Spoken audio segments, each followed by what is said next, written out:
السلام علیکم ورحمۃ اللہ. اذان دے دیں. اللہ اکبر اللہ اکبر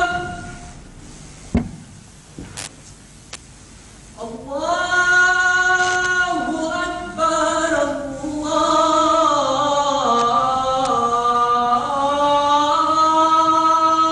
اکبر.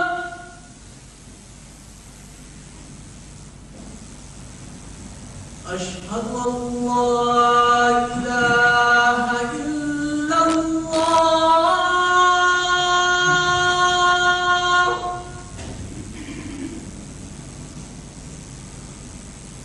اشہد ان لا الہ الا اللہ.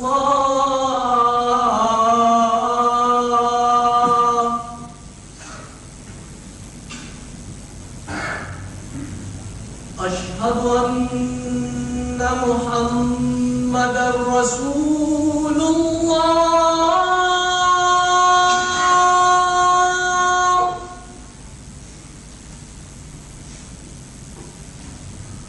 اشہد ان محمدا رسول اللہ.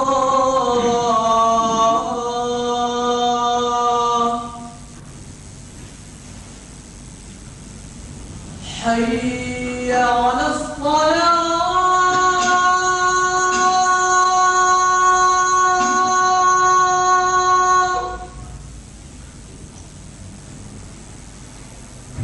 حي على الصلاة.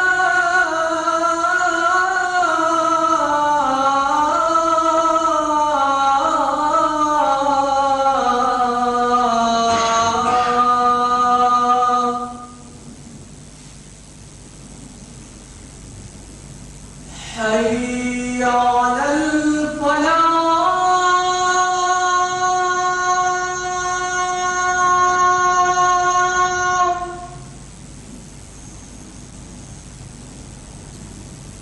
حي على الفلاح.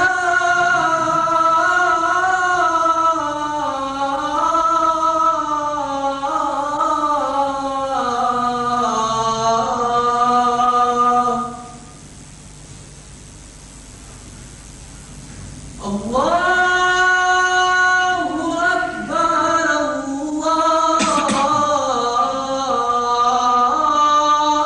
اللہ اکبر. لا الہ الا اللہ.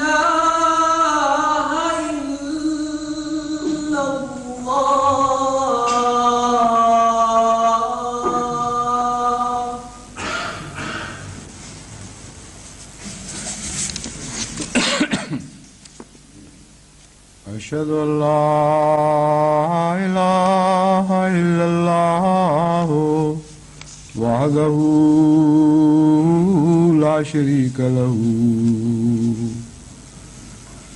واشہد ان محمدا عبدہ ورسولہ. أما بعد فأعوذ بالله من الشيطان الرجيم. بسم الله الرحمن الرحيم. الحمد لله رب العالمين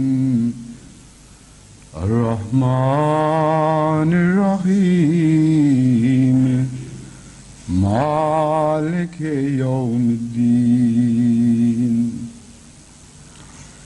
إياك نعبد وإياك نستعين. اهدنا الصراط المستقيم صراط الذين أنعمت عليهم غير المغضوب عليهم ولا الضالين.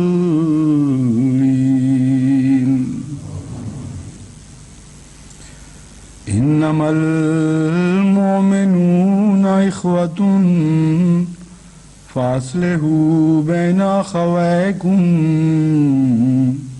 واتقوا الله لعلكم ترحمون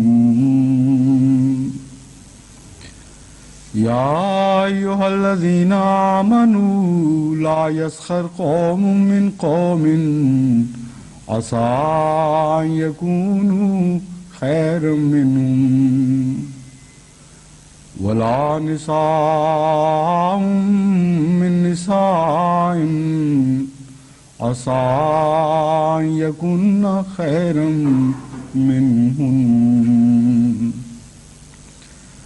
ولا تلمزوا أنفسكم ولا تنابزوا بالألقاب بئس الاسم الفسوق بعد الإيمان ومن لم يتب فأولئك هم الظالمون يا أيها الذين آمنوا اجتنبوا كثيرا من الظن إن بعض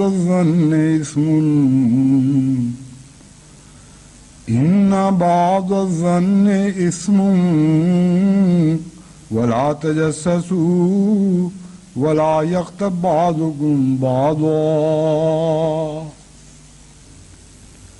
أيحب أحدكم من يأكل لحم أخيه ميتا فكرهتموه واتقوا الله إن الله تواب رحيم يا أيها الناس إنا خلقناكم من ذكر وأنثى وجعلناكم شعوبا وقبائل لتعارفوا إن أكرمكم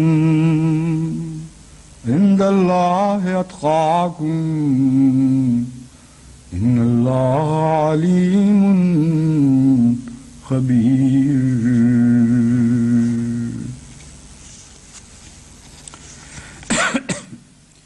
قرآن کریم کی یہ چند آیات جو میں نے تلاوت کی ہیں، ان میں حسن معاشرت کے تمام بنیادی اصول بیان فرما دیے گئے ہیں اور ان تمام باتوں سے روکا گیا ہے جس سے انسانی معاشرہ کسی نہ کسی رنگ میں بیمار پڑ جاتا ہے اور خوشی کی بجائے دکھوں اور تکلیفوں کا موجب بن جاتا ہے۔ حقیقت یہ ہے کہ معاشرت کی بنیاد ہی اس تصور پر ہے کہ ایک انسان جو اپنی اکیلے ایک بھلائی کو نہیں پا سکتا، اجتماعی کوشش سے وہ بھلائی اس کو نصیب ہو جائے،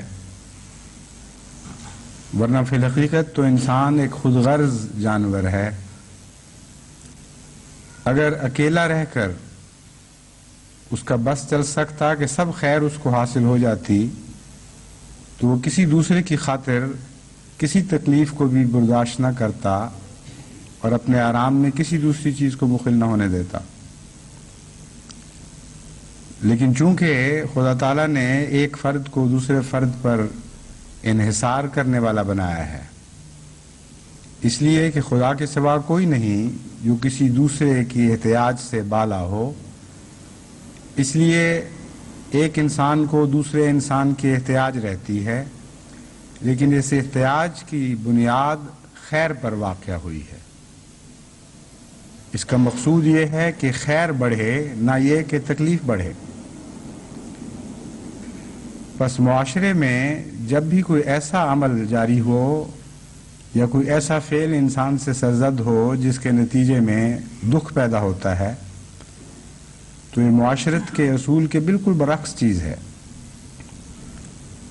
لیکن عجیب بات یہ ہے کہ آج کی دنیا میں معاشرہ بالعموم بدیاں پھیلانے کا موجب بن چکا ہے اور خیر پھیلانے کا اور خیر کے حصول کا ذریعہ کم رہ گیا ہے۔ قرآن کریم چونکہ بنیادی اصولوں سے تعلق رکھنے والی کتاب ہے اور ہر زمانے پر حاوی ہے، اس لیے قرآن کریم نے حسن معاشرت کے اصول بیان فرمائے اور ان چیزوں سے رکنے کی تاکید فرمائی جن کے نتیجے میں معاشرہ خراب ہو سکتا ہے۔ پہلی بات، معاشرے کی تباہی کی موجب افتخار بیان فرمائی گئی۔ یا ایھا الذین آمنوا لا یسخر قوم من قوم عسیٰ ان یکونوا خیرا منہم۔ دیکھو، ایک قوم دوسرے پر بڑائی محسوس کر کے اس رنگ میں اس کی تحقیر نہ کرے، اس رنگ میں اس پر نہ ہنسے گویا وہ اس سے ادنا ہے۔ بظاہر تو ایک چھوٹی سی بات ہے، لیکن آج کی دنیا میں، خصوصاً مغربی دنیا میں، اس آیت کا یہ ٹکڑا بڑی شدت کے ساتھ عمل دکھا رہا ہے۔ ساؤتھ افریقہ میں جتنے بھی دکھ پھیلے ہیں، اور ابھی تک ساؤتھ افریقہ جن دکھوں سے گزر رہا ہے، اس کی بنیاد یہی قومی تفاخر ہے۔ ایک قوم کو خیال ہے کہ وہ دوسری قوم سے بہتر ہے۔ اسرائیل کے قیام کا تصور بھی اسی غلط خیال کا نتیجہ ہے۔ اسرائیلی قوم کو بھی یہ گمان ہے کہ وہ خدا کے دوسرے بندوں سے بہتر ہے، اس لیے محض قومیت کی بنا پر انہوں نے اپنا ایک عالمی مرکز قائم کرنے کا حق دنیا سے تسلیم کروایا، اور محض نسلی امتیاز کی بنا پر وہ اکٹھے ہیں۔ حقیقت یہ ہے کہ یہودیت میں سے مذہب کا حصہ اب تقریباً انقاع ہو چکا ہے۔ ایک نسل کی فخر کا ایک احساس ان کے دلوں میں ایسا شدت کے ساتھ پایا جاتا ہے کہ آج دنیا پر جو تفوق چاہتے ہیں، جو تسلط پیدا کرنا چاہتے ہیں، خالصتاً نسلی امتیاز کے نظریے پر یہ کوشش کی جا رہی ہے، اور وہ سمجھتے ہیں کہ وہ ایسی اعلیٰ نسل کے لوگ ہیں کہ تمام دنیا پر حکومت کا حق رکھتے ہیں۔ اور عجیب بات ہے کہ نازیوں کے ذریعے خدا تعالیٰ کی تقدیر نے ان کو مار پڑوائی، جن کا اپنا یہی نظریہ تھا۔ بعض کے ذریعے بعض کو جب خدا سزا دلواتا ہے تو ویسے ہی بعض چنتا ہے ان کے لیے۔ لوہا لوہے کو کاٹتا ہے، اور یہ ممکن نہیں ہے کہ لکڑی سے آپ لوہا کاٹیں، اس لیے جب ایک بد کو دوسرے بد سے سزا دلوانی ہو تو ان میں ایک ہی جیسی خصلتیں پائی جاتی ہیں۔ ایسی خصلتوں کے لوگ خدا اختیار فرماتا ہے جو کسی دوسرے بد کے پلے کے ہوں، اسے جس طرح خدا کی تقدیر چاہے سزا دے بھی سکتے ہوں۔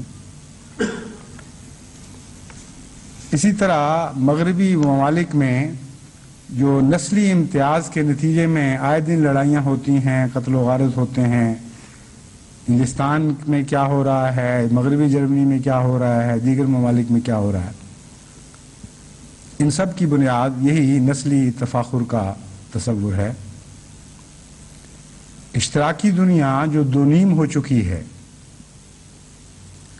اور یورپین اشتراکی نظریہ بنیادی طور پر اگرچہ مشرقی اشتراکی نظریہ کے مطابق ہے، اس سے ہم آہنگ ہے، اس کے باوجود چین میں اشتراکیت اور روس میں اشتراکیت میں ایک نمایاں فرق پیدا ہو گیا ہے۔ چینی اشتراکیت روسی اشتراکیت کے ساتھ ہاتھ میں ہاتھ ڈال کر نہیں آگے بڑھ سکتی۔ اتنے شدید بنیادی اختلاف پیدا ہو چکے ہیں کہ ایک دوسرے کے دشمنوں کے ساتھ وہ دوست بن سکتے ہیں، لیکن آپس میں نظریے کے اشتراک کے باوجود ایک دوسرے کے دوست نہیں بن سکتے۔ اس کے پس منظر میں بھی یہی نسلی امتیاز کا تصور ہے جو کار فرما ہے۔ امر واقعہ یہ ہے کہ روس اگرچہ دنیا میں اشتراکیت کا غلبہ چاہتا ہے، لیکن زرد رنگ کی اشتراکیت کا غلبہ نہیں چاہتا، بلکہ سفید فام اشتراکیت کا غلبہ چاہتا ہے۔ جیسا کہ غالب نے کہا ہے، آئیں وہ یہاں خدا کرے پر نہ کرے خدا کے یوں. آئیں تو صحیح، لیکن اس طرح نہ آئیں کہ رقیب کے ساتھ آئیں. بس روس بھی زرد فام قوموں کے غلبے کو، خواہ وہ اشتراکیت کے نام پر ہو، اشتراکیت کی وجہ سے ہو، کسی صورت میں قبول نہیں کر سکتا. بس نظریات کی دنیا ہو یا سیاست کی عام دنیا ہو، کسی پہلو سے آپ دیکھیں، آج دنیا میں بڑے بڑے اختلافات جو نہایت ہی خوفناک جنگوں پر منتج ہو سکتے ہیں، جو عالمگیر تباہیوں پر منتج ہو سکتے ہیں، ان کی بنیاد نسلی افتخار کے تصور پر قائم ہے. بس قرآن کریم نے فرمایا لا یسخر قوم من قوم، کہ ایک قوم اپنے آپ کو دوسری قوم سے بڑا سمجھتے ہوئے اس کی تحقیر نہ کرے، اس کو اپنے سے ادنا نہ جانے. اس کے مان بعد قرآن کریم فرماتا ہے کہ کوئی عورت کسی عورت کے اوپر تفاخر اختیار نہ کرے اور اس سے مذاق ان معنوں میں نہ کرے کہ اس کی تحقیر کر رہی ہو.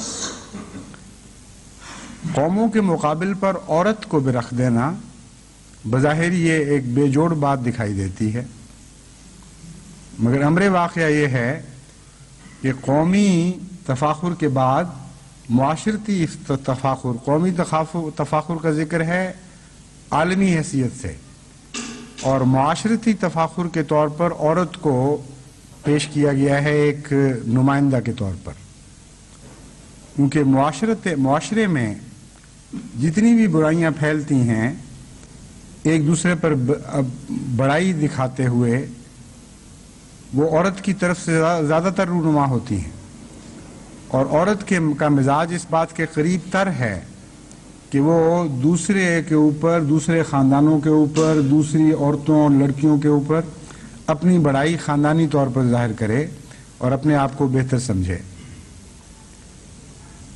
بہت کم آپ کو مرد ایسے نظر آئیں گے جو خاندانی طور پر اپنی فوقیت جتانے کے نتیجے میں کسی لڑائی کو پیدا کرنے والے بنے ہوں، لیکن معاشرے کی اکثر لڑائیاں عورتوں کے ان تانوں کے نتیجے میں ہوتی ہیں کہ تم کس خاندان کی ہو اور وہ کس خاندان کا ہے، اس کی ذات کیا ہے، اس کی قومیت کیا ہے.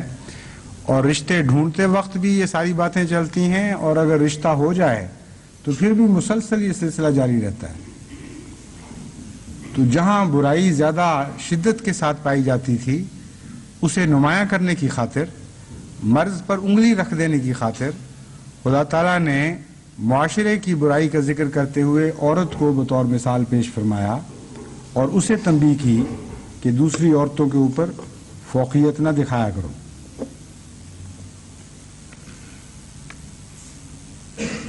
ان دونوں جملوں کے ساتھ عسیٰ ان یکونوا خیرا منہم، عسیٰ ان یکن خیرا منہن کے الفاظ استعمال ہوئے ہیں. اس میں خدا تعالیٰ ایک عظیم الشان قومی تغیرات کا گر بیان فرماتا ہے، کا راز بیان فرماتا ہے. جس طرح رات دن میں بدلتی ہے اور دن رات میں، اسی طرح یہ قومی تفاخر بھی تبدیل ہوتے رہتے ہیں. اور یہ خیال غلط ہے کہ ایک قوم ہمیشہ کے لیے دوسری قوم پر ایسی فضیلت اختیار کر جائے کہ ان کے اندر ایک تفاخر کی وجہ پیدا ہو جائے. ذاتوں کے فخر بھی بدلتے رہتے ہیں، قوموں کے فخر بھی بدلتے رہتے ہیں.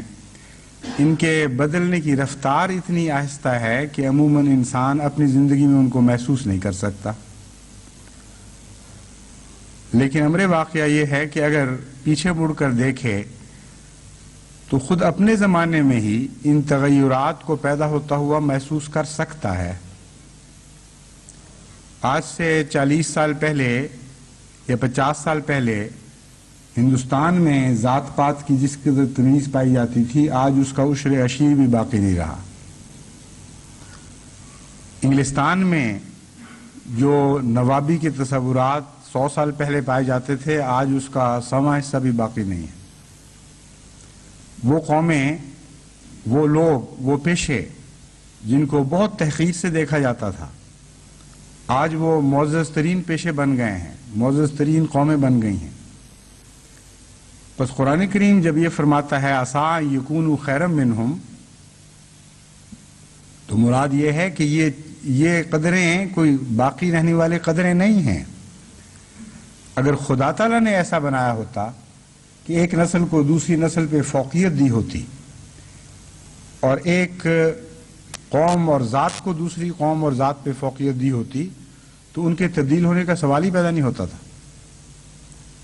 اللہ کی بنائی ہوئی چیزیں، اللہ کی بنائی ہوئی تقدیر کو تو کوئی بدل نہیں سکتا۔ خدا کی سنت تو غیر محول اور غیر مبدل ہوتی ہے۔ تو فرمایا کہ ان کے جھوٹا ہونے کا، ان کے بے معنی اور بے بنیاد ہونے کا ثبوت اس سے بڑھ کر اور کیا ہو سکتا ہے کہ یہ چیزیں بدل جائیں گی۔ آج وہ لوگ جو فخر کر رہے ہیں دوسروں پر، عین ممکن ہے کہ کل وہی لوگ ان پر فخر کر رہے ہوں اور ان کو تحقیر جان رہے ہوں، تحقیر سے دیکھ رہے ہوں، حقیر جان رہے ہوں۔ تو یہ جو عالمی تصورات ہیں جو رفتہ رفتہ رونما ہونے والے ہیں اور بعض دفعہ سینکڑوں سال میں، بعض دفعہ ہزاروں سال میں بالکل نظریات کی کایا پلٹ دیتے ہیں، ان تصورات کی طرف اشارہ کرتے ہوئے فرمایا کہ یہ باقی رہنے والی چیزیں نہیں ہیں۔ فخر کی چیز تو وہی ہو سکتی ہے جو باقی رہنے والی ہو۔ یہ تو عارضی واقعات ہیں، عارضی رونما ہونے والے عوارض ہیں، ان سے بڑھ کر ان کی کوئی حیثیت نہیں۔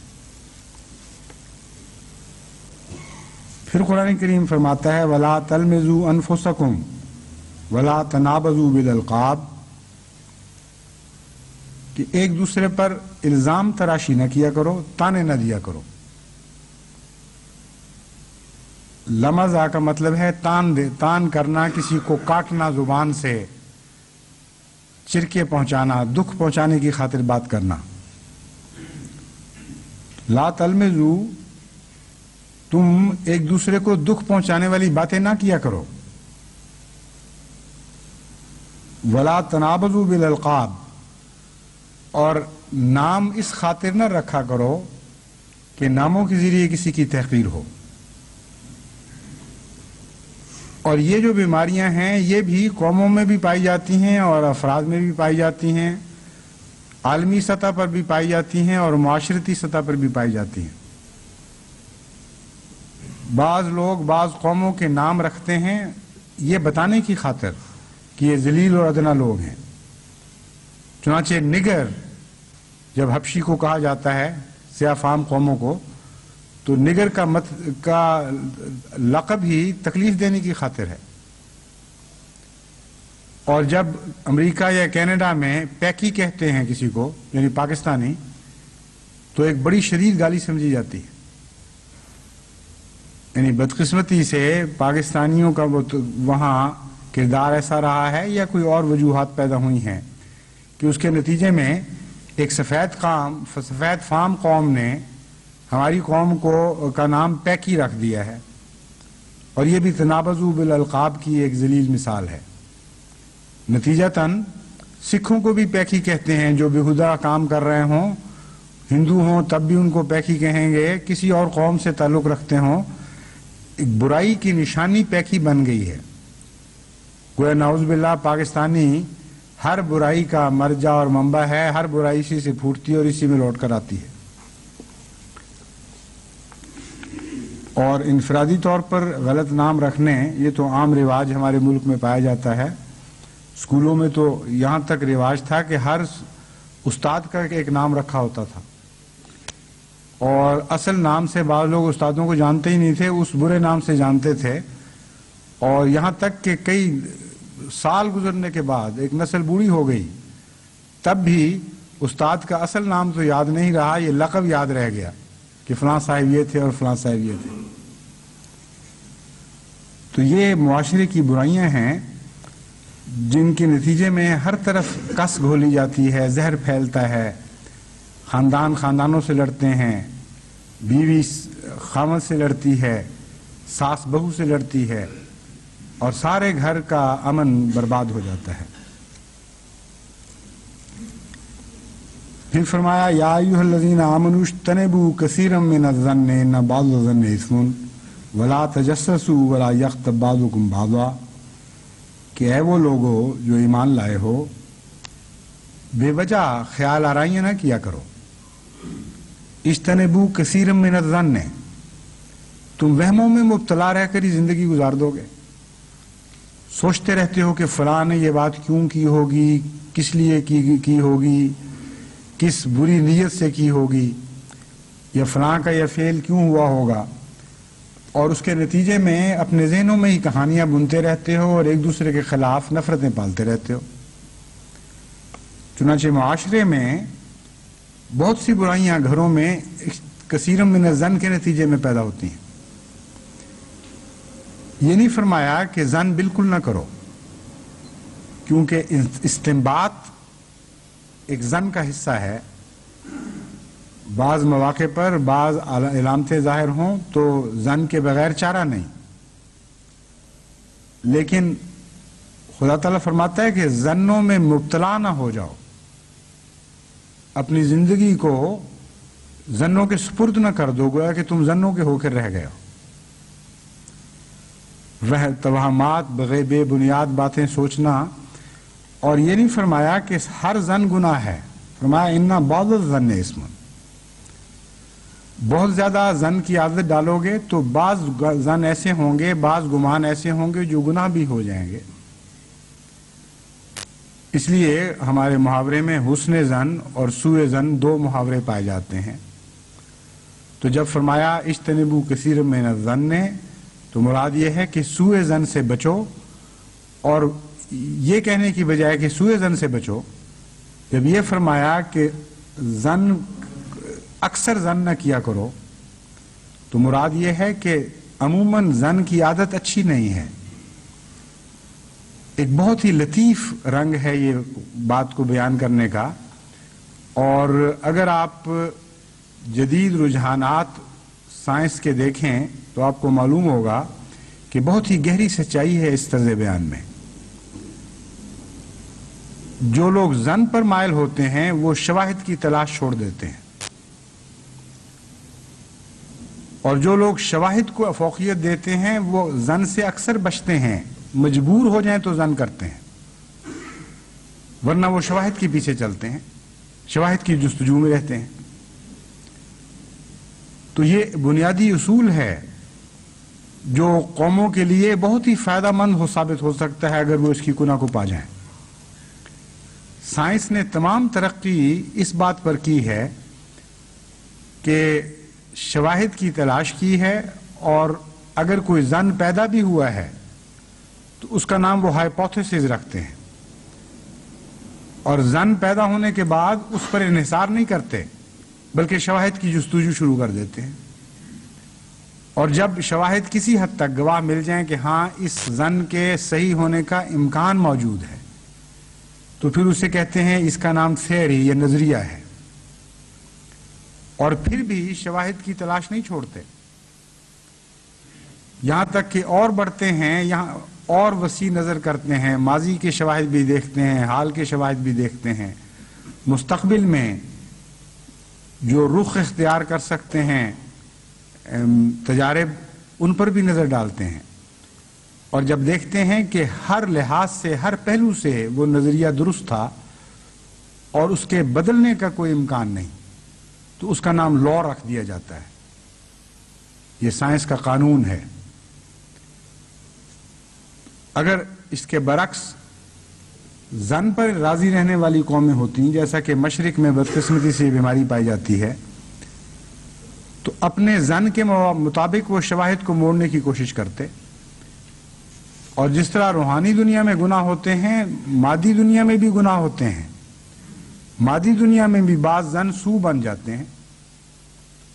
چنانچہ جتنا کیمیاگروں نے مشرق کی دولتوں کو لٹایا ہے اور خاک کے سوا ان کے پلے کچھ بھی نہیں پڑا، یہ سارا اسی گناہ کی پاداش ہے کہ وہ ظن میں مبتلا ہوئے، کثیر من الظن کے عادی ہو گئے، اور بعض ظن جو غلط تھے ان کو درست کرنے کی بجائے ان کی پاداش انہوں نے دیکھی اور قوموں کو بلندی سے تنزل کی راہ پہ اتار دیا. تو ظن کی عادت بڑی بری چیز ہے. قرآن کریم نے اسی لیے یہ نہیں فرمایا کہ برا ظن نہ کرو، فرمایا ظن سے بچنے کی کوشش کرو، جہاں تک ممکن ہے جستجو کرو، جہاں تک ممکن ہے حقائق کی تلاش کرو۔ حقائق کی جستجو تمہاری عادت ہونی چاہیے اور زن تمہاری عادت نہیں ہونی چاہیے۔ اگر زن تمہاری عادت بن گیا تو پھر لازماً تم بعض برے زنوں میں بھی مبتلا ہوگے جن کی پاداش دیکھو گے۔ اور بدقسمتی سے مشرقی دنیا میں معاشروں کی تباہی کا ایک بڑا موجب زن کی کثرت ہے۔ وَلَا يَغْتَبْ بَعْضُكُمْ بَعْضًا، یہ اسی کی پیداوار ہے۔ حقائق کا سامنا کرنے کی جن قوموں کو عادت نہیں رہتی وہ منہ پر بات کرنا بھی نہیں جانتے، پھر وہ اسکیپ اختیار کرتے ہیں شواہد سے، اور یہ بھی برداشت نہیں کر سکتے کہ ان کی بات چیلنج ہو جائے گی، اس لیے فرضی باتوں کے عادی پیچھے باتیں کرتے ہیں، چھپ کے باتیں کرتے ہیں، چھپ کر تان و تشنی کرتے ہیں۔ اور لمز کی یہ انتہا ہے۔ لمز کہتے ہیں تان و تشنی جو منہ پر کی جائے۔ جب یہ بدی بڑھ جاتی ہے اور ناسور بن جاتی ہے یا کینسر ہو جاتی ہے تو اس سوسائٹی میں پھر سامنے کی تان و تشنی کو چھوڑ کر پھر غیب میں باتیں کی جاتی ہیں، دوسرے کو اپنے دفاع کا کوئی موقع نہیں مل سکتا۔ یہ سب سے بڑی ہوئی بد صورت اس بیماری کی ہے اور اس کا زن سے گہرا تعلق ہے۔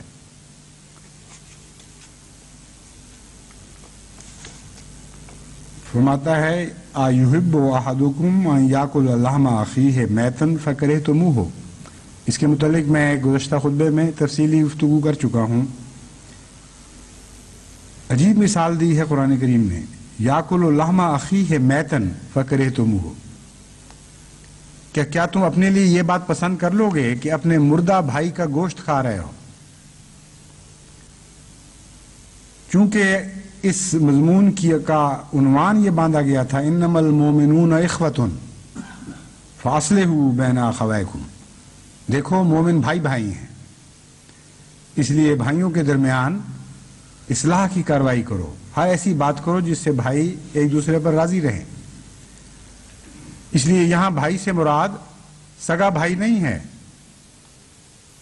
ہر مومن بھائی ہے، اور بھائی کہہ کر اس کے گوشت کی طرف توجہ دلانے کا مطلب یہ ہے کہ مردہ بھائی کا گوشت، اول تو بھائی کا گوشت کھانا ویسے ہی مکروہ چیز ہے، مردہ کہہ کر اس طرف توجہ دلائی کہ وہ اپنا دفاع نہیں کر سکتا،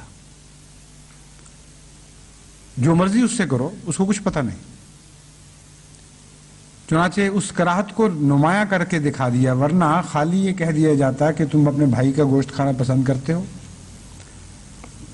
مردہ بھائی کا گوشت کہہ کر اس کی بیچارگی کو بھی ظاہر کیا جس کے خلاف باتیں کی جا رہی ہیں، اور اس کی لذت کی حقیقت کو بھی ظاہر کیا کہ جسے یہ طیب غذا اپنے لیے سمجھ رہا ہے کہ کسی کے خلاف غیب میں باتیں کر کے اس کی برائیاں کر کے ایک مزہ اٹھا رہا ہے، جو ایسی مکروہ چیز ہے کہ مردے کا گوشت کھانے والی بات ہے، اور وہ بھی بھائی مردہ ہو۔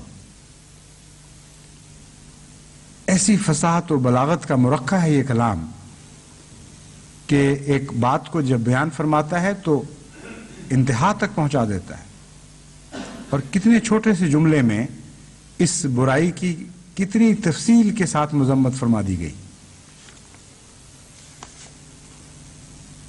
واتقوا اللہ ان اللہ تواب الرحیم، اللہ کا تقوی اختیار کرو، وہ بہت بار بار رحم کرنے والا، بار بار توبہ کو قبول کرنے والا ہے اور رحم کرنے والا ہے۔ یا ایھا الناس انا خلقناکم من ذکر و انثی وجعلناکم شعوبا وقبائل لتعارفوا، ہم نے تو تمہیں اے انسانوں اس لیے پیدا کیا تھا مرد اور عورت میں، وَجَعَلْنَاكُمْ شُعُوبًا وَقَبَائِلًا، اور تمہیں قبائل میں اور قوموں میں اس لیے تفریق کیا تھا لِتَعَارَفُوا، تاکہ تم ایک دوسرے کو پہچان سکو۔ إِنَّ أَكْرَمَكُمْ عِندَ اللَّهِ أَتْقَاكُمْ، یقیناً تم میں سے سب سے معزز وہی ہے جو سب سے زیادہ متقی ہے۔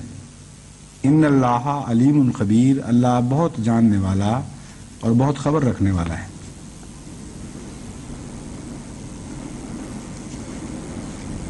اس آیت میں عموماً مختلف علماء شعوبوں و قبائلہ کو اپنے خطابات کے لیے نمایاں حیثیت دیتے ہیں اور کہتے ہیں کہ تمہیں جو تفریق کیا گیا ہے قوموں میں، اس کی وجہ یہ نہیں کہ تم میں سے ایک دوسرے پر عزت پائے، بلکہ اس کی اور وجہ ہے، اور پہلے حصے کو نظر انداز کر دیا جاتا ہے جہاں اللہ تعالیٰ یہ فرماتا ہے انا خلقناکم من ذکر و انثی، ہم نے تمہیں مرد اور عورت پیدا کیا، اس لیے اسے نظر انداز کر دیا جاتا ہے کہ ترجمہ کرنے والا، یہ تقریر کرنے والا یہ سمجھتا ہے کہ اس کا تعارف سے تعلق کوئی نہیں،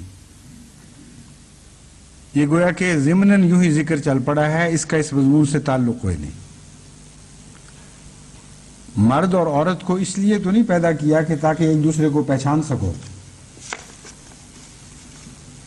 ہاں شعوباً و قبائلہ اس لیے پیدا کیا کہ ایک دوسرے کو پہچان سکو۔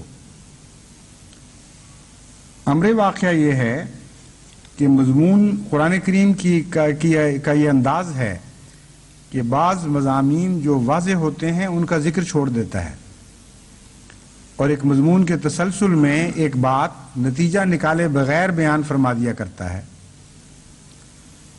کیونکہ مضمون یہ چل رہا ہے کہ ایک دوسرے پر بڑائی نہ کرو، ایک دوسرے کے اوپر اپنی فضیلت نہ جتاؤ، ایک دوسرے کو حقیر نہ جانو، اس لیے پہلا حصہ اس جملے کا انا خلقناکم من ذکر و انثی یہ معنی رکھتا ہے کہ جس طرح قوموں میں کوئی فخر نہیں ہے، اس طرح مرد اور عورت میں ہونے میں بھی کوئی فخر نہیں ہے، محض اس بنا پر کہ کوئی مرد ہے اسے کوئی فضیلت نہیں ہے کسی دوسرے انسان پر، یا محض اس بنا پر کہ کوئی عورت ہے اسے کسی دوسرے انسان پر فضیلت نہیں ہے۔ یہ جو آج کل مغربی دنیا میں یہ بحث چل رہی ہے کہ عورت بہتر کہ مرد بہتر یا دونوں میں برابری ہو، قرآن کریم اس مضمون کو اس رنگ میں پیش نہیں فرماتا جس رنگ میں مغربیت کا رخ جا رہا ہے، لیکن بنیادی طور پر عورت اور مرد کے برابر حقوق کو ضرور تسلیم کرتا ہے، اور یہاں یہ ذکر اسی لیے فرمایا گیا ہے کہ مرد کو عورت پر بھی کوئی فضیلت نہیں ہے۔ یہ نہ سمجھنا کہ چونکہ تم مرد ہو اس لیے تمہیں حق ہے کہ کسی عورت کی تحقیر کرو، اس کی تذلیل کرو، جس طرح بعض قوموں میں بعض محاورے پائے جاتے ہیں جو عورت کی برائیوں کے اظہار کے پر وقف ہوتے ہیں، یعنی یہ سمجھا جاتا ہے کہ عورت ذات ہے تو اس میں یہ بات ضرور پائی جائے گی، مقابل پر عورتوں نے شاید مردوں کے لیے بھی کچھ ایجاد کیے ہوں، مگر قرآن کریم فرماتا ہے کہ اس حیثیت سے ہرگز کوئی تفریق نہیں ہو سکتی، عزت کے لحاظ سے، بلند مرتبے کے لحاظ سے صرف اور صرف ایک معیار ہے، ان اکرمکم عند اللہ اتقاکم، وہی تم میں سب سے معزز ہے جو سب سے زیادہ خدا کا خوف رکھنے والا ہے۔ ان اللہ علیم خبیر، اور اللہ تعالیٰ خوب جانتا ہے اور خوب خبر رکھتا ہے اس بات کی کہ تم لوگ کیا کرتے ہو، کیوں کرتے ہو، تمہارے اعمال کی گناہ کیا ہے، مقصد کیا ہے تمہاری باتوں اور تمہارے افعال کا، ہر بات سے اول سے آخر تک خوب باخبر ہے، اور ان کے پیدا ہونے والے نتائج سے بھی باخبر ہے، دور دراز اثرات جو ان کے مرتب ہوں گے ان پر بھی نگاہ رکھتا ہے۔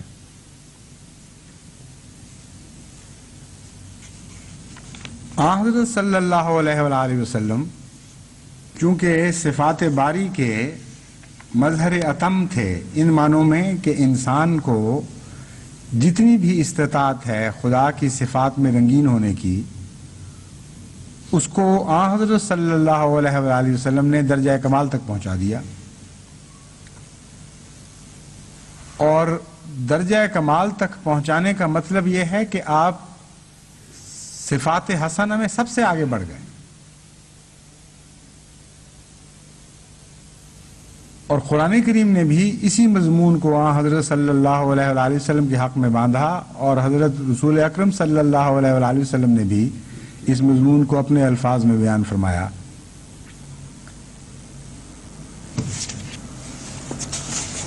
چنانچہ حضرت صلی اللہ علیہ وآلہ وسلم فرماتے ہیں انما بعثت لأتمم مکارم الاخلاق۔ ابو ہریرہ روایت بیان کرتے ہیں کہ حضور صلی اللہ علیہ وآلہ وسلم نے فرمایا کہ میں اعلیٰ ترین اخلاق کی تکمیل کے لیے مبعوث کیا گیا ہوں۔ حضرت امام مالک موطا میں یہی روایت درج فرماتے ہیں، مگر ایک لفظی فرق کے ساتھ۔ وہ فرماتے ہیں کہ ہمیں تو یہ بات پہنچی ہے کہ حضور صلی اللہ علیہ وآلہ وسلم نے فرمایا بعثت لأتمم حسن الاخلاق ہے، کہ میں اس لیے مبعوث فرمایا گیا ہوں کہ میں اخلاق کے حسن کو اس کے درجہ کمال تک پہنچا دوں۔ بنیادی طور پر مضمون ایک ہی ہے، پس صفات باری تعالیٰ میں رنگین ہونے کا مطلب جہاں ایک طرف الوہیت سے تعلق قائم کرنا ہے، وہاں دوسری طرف عبدیت سے تعلق قائم کرنا بھی ہے، اور اخلاق کا بہترین ہونا اس کا ایک طبیعی اور لازمی نتیجہ ہے۔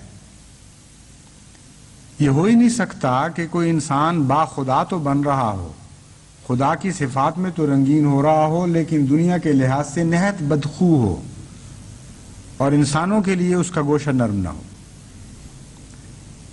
اس لیے صفات باری تعالیٰ کو جو مضمون میں بیان کر رہا ہوں، اس کا یہ مقصد ہے کہ جماعت احمدیہ ان صفات میں اس طرح رنگین ہو کہ اس کا ایک رنگ بنی نوع انسان پر بھی ظاہر ہو رہا ہو ساتھ ساتھ۔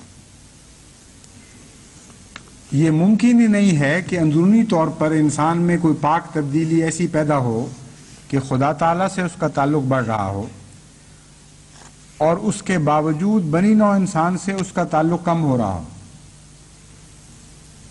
خدا تعالیٰ کے لیے اس کا دل نرم ہو رہا ہو اور بنی نوع انسان کے لیے اس کا دل سخت ہو رہا ہو۔ یہ متضاد باتیں ہیں، یہ ایک وقت میں ممکن ہی نہیں ہے۔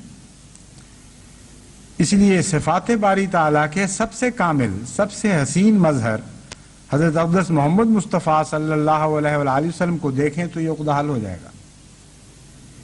جتنا زیادہ خدا کی صفات میں آپ رنگین ہوئے، اتنا ہی زیادہ حسن اخلاق کی دولت آپ کو عطا فرمائی گئی، بلکہ یہاں تک عظمت آپ کو عطا کی گئی کہ خدا تعالیٰ نے خود فرمایا کہ تجھے ہم نے عظیم اخلاق پر قائم فرمایا ہے۔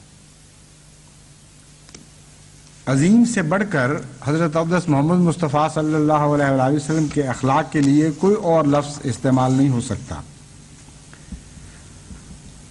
حضرت مسیح موعود علیہ الصلوۃ والسلام اس پر روشنی ڈالتے ہوئے فرماتے ہیں،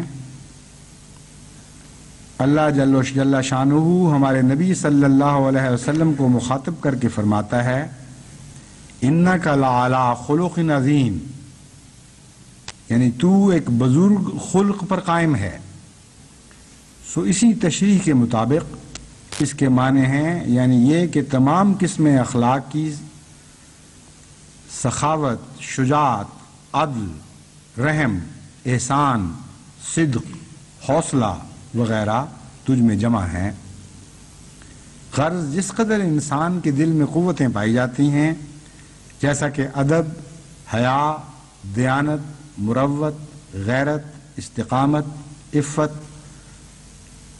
اعتدال، مواسات یعنی ہمدردی، ایسا ہی شجاعت، سخاوت، عفو، صبر، احسان، صدق، وفا وغیرہ، جب یہ تمام طبعی حالتیں عقل اور تدبر کے مشورہ سے اپنے اپنے محل اور موقع پر ظاہر کی جائیں گی تو سب کا نام اخلاق ہوگا، اور یہ تمام اخلاق در حقیقت انسان کی طبعی حالتیں اور طبعی جذبات ہیں، اور صرف اس وقت اخلاق کے نام سے موسوم ہوتے ہیں کہ جب محل اور موقع کے لحاظ سے بالارادہ ان کو استعمال کیا جائے۔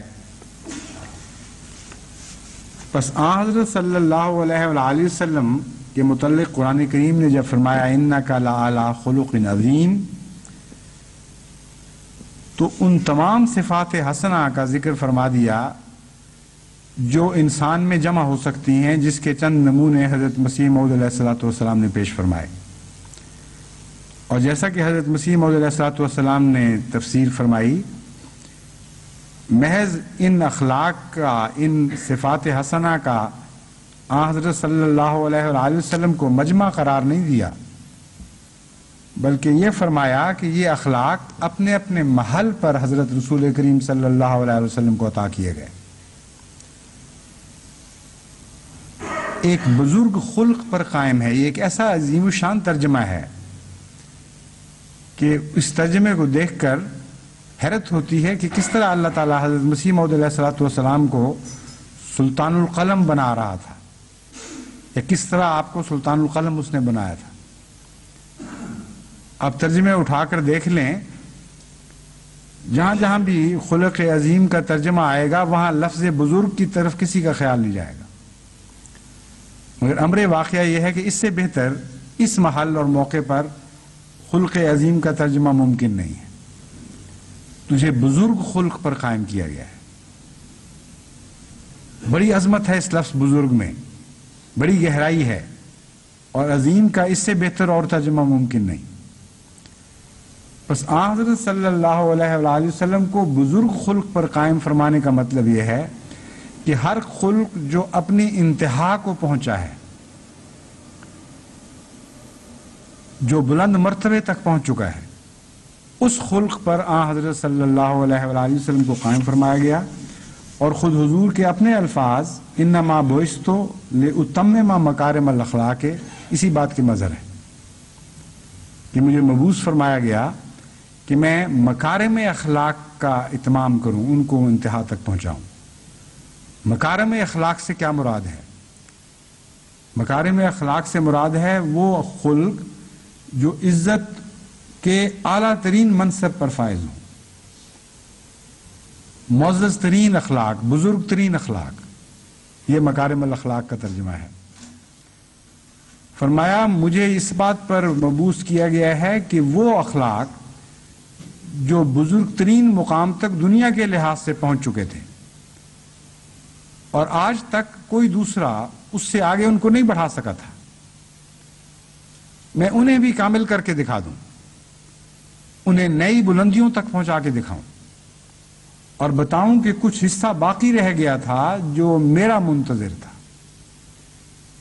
کہ محمد مصطفیٰ صلی اللہ علیہ وآلہ وسلم دنیا میں ظاہر ہوں اور اخلاق کو ان چوٹیوں سے اٹھائیں جن پر ان کو گزشتہ بزرگوں نے قائم کیا تھا، اور نئے بلند تر مقامات تک ان کو پہنچا دیں۔ یہ منصب ہے حضرت اقدس محمد مصطفیٰ صلی اللہ علیہ وآلہ وسلم کا، اور ہم ایک ایسی قوم ہیں، ایسی خوش نصیب قوم ہے جو ایسے بلند صاحب اخلاق انسان کے غلام کہلانے کے مستحق ٹھہرے۔ لیکن مستحق ٹھہرے یا نہیں یہ ایک الگ سوال ہے۔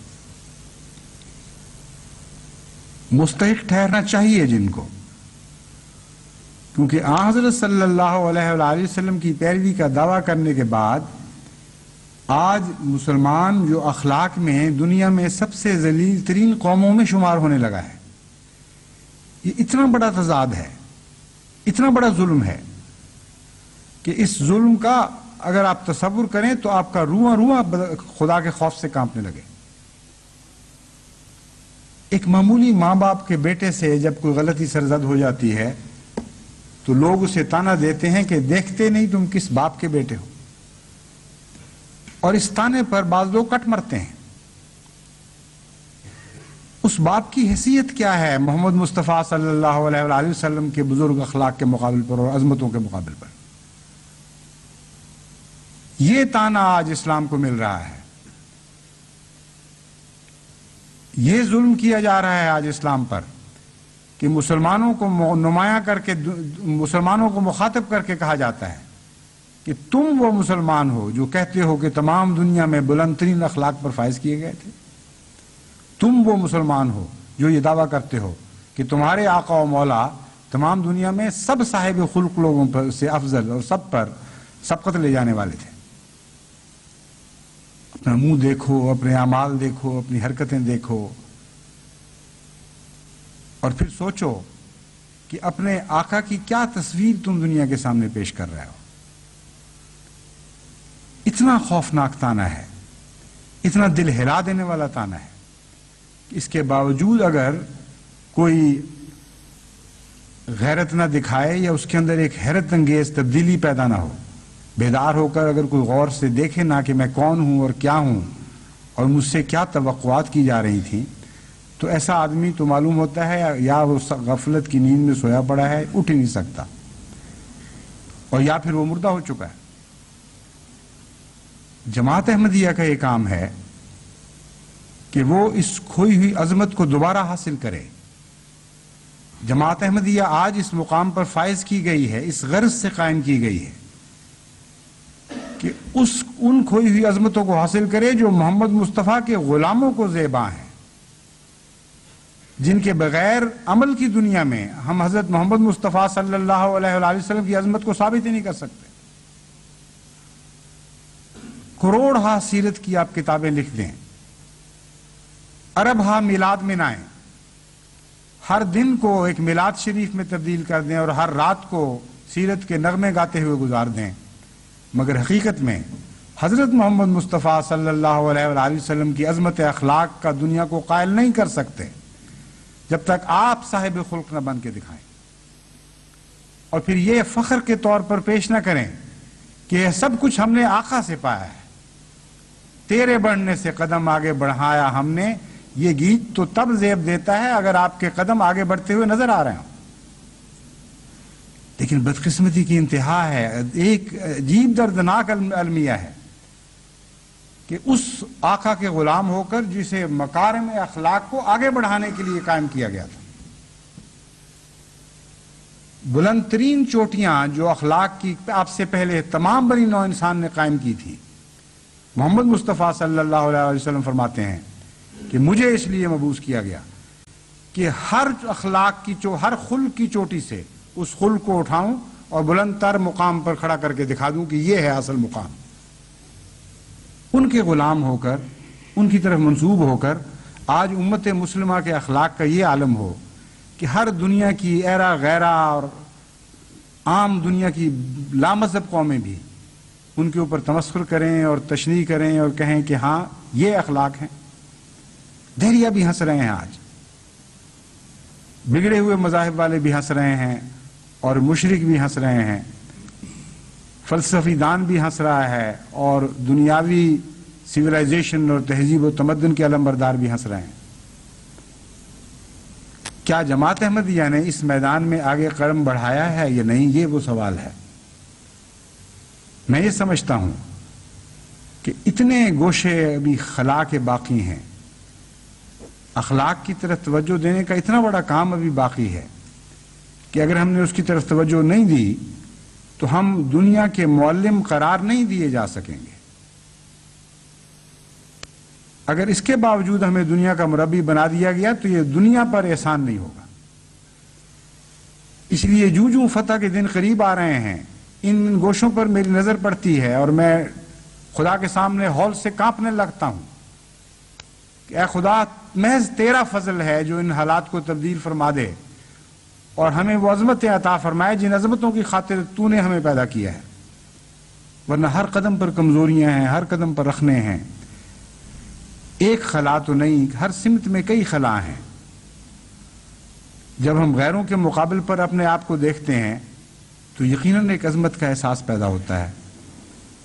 جب ہم دوسروں کے مقابل پر اپنے اخلاق پر نظر ڈالتے ہیں تو ایک طمانیت کا احساس بھی پیدا ہوتا ہے.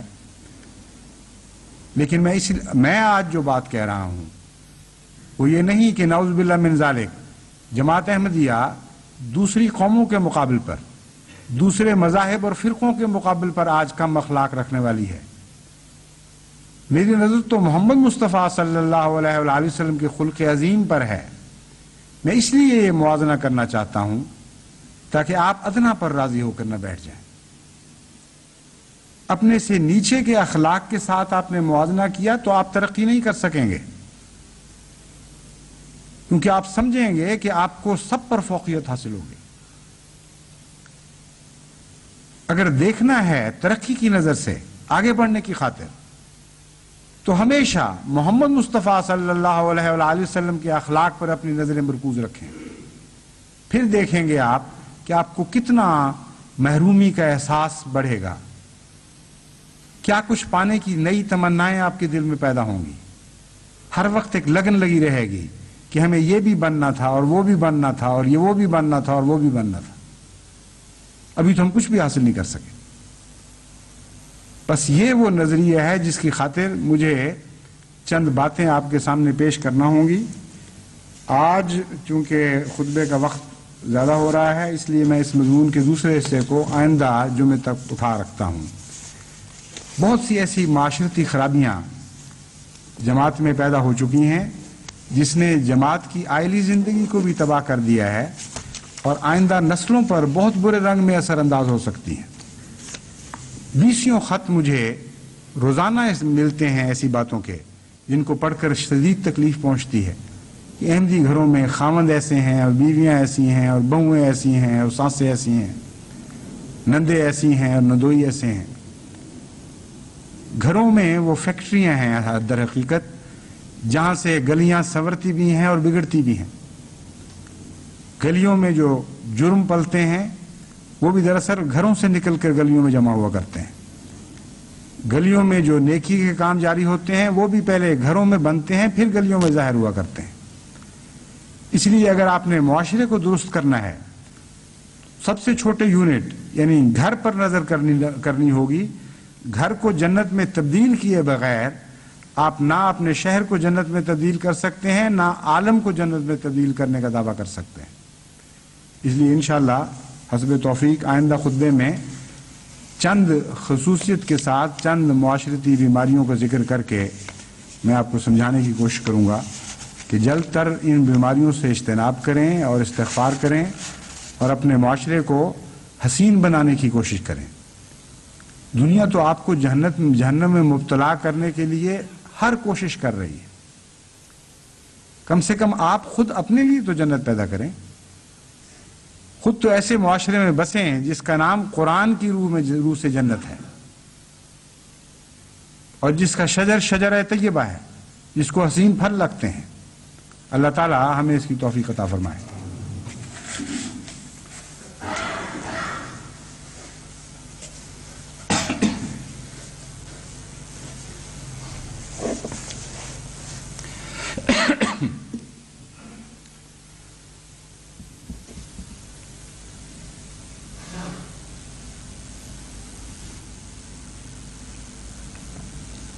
الحمد لله نحمده ونستعينه ونستغفره ونؤمن به ونتوكل عليه ونعوذ بالله من شرور أنفسنا ومن سيئات أعمالنا من يهده الله فلا مضل له ومن يضلله فلا هادي له ونشهد أن لا إله إلا الله وحده لا شريك له ونشهد أن محمدا عبده ورسوله عباد الله رحمكم الله إن الله يأمر بالعدل والإحسان وإيتاء ذي القربى وينهى عن الفحشاء والمنكر والبغي يعظكم لعلكم تذكرون اذكروا الله يذكركم وادعوه يستجب لكم ولذكر الله أكبر.